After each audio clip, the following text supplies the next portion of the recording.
La souris métamorphosée en fille de Jean de La Fontaine. Une souris tomba du bec d'un chat huant. Je ne l'eusse pas ramassé, mais un brahmin le fit.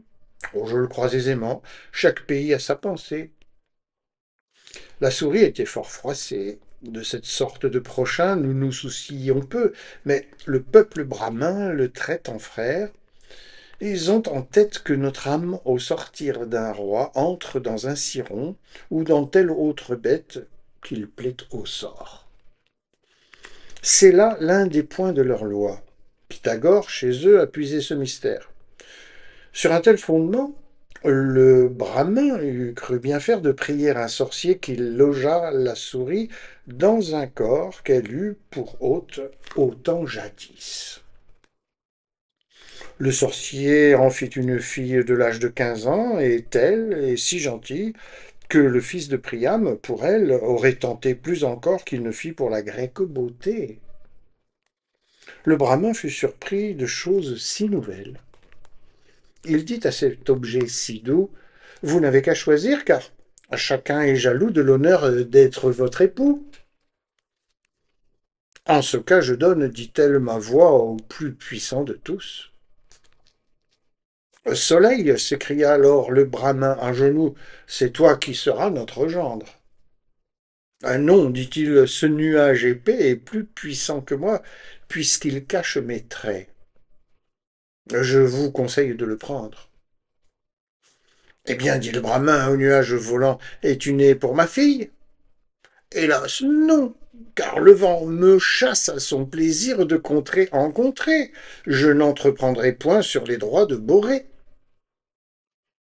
Le brahmin fâché s'écria, ô vent, donc, puisque vent il y a, viens dans les bras de notre belle.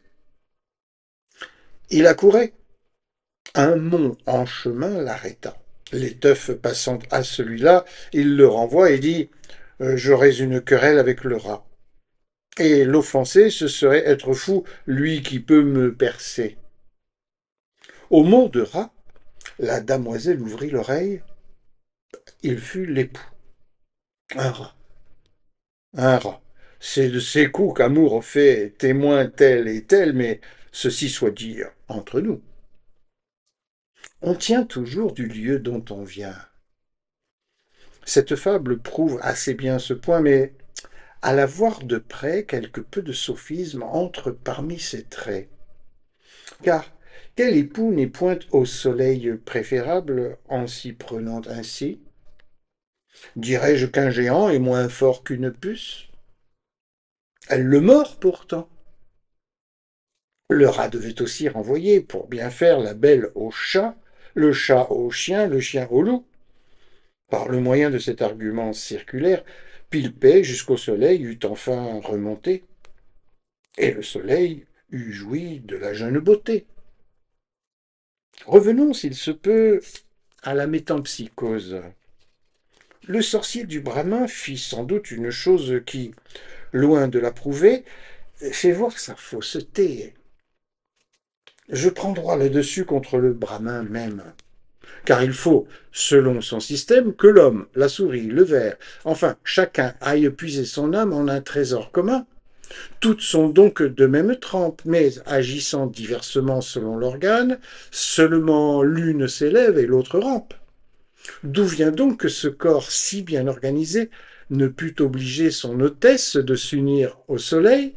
Un rat eut sa tendresse?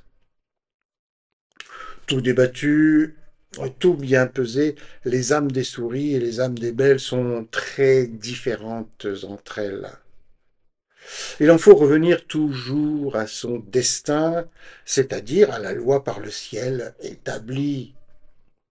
Parlez au diable, employez la magie, vous ne détournerez nul être de sa fin.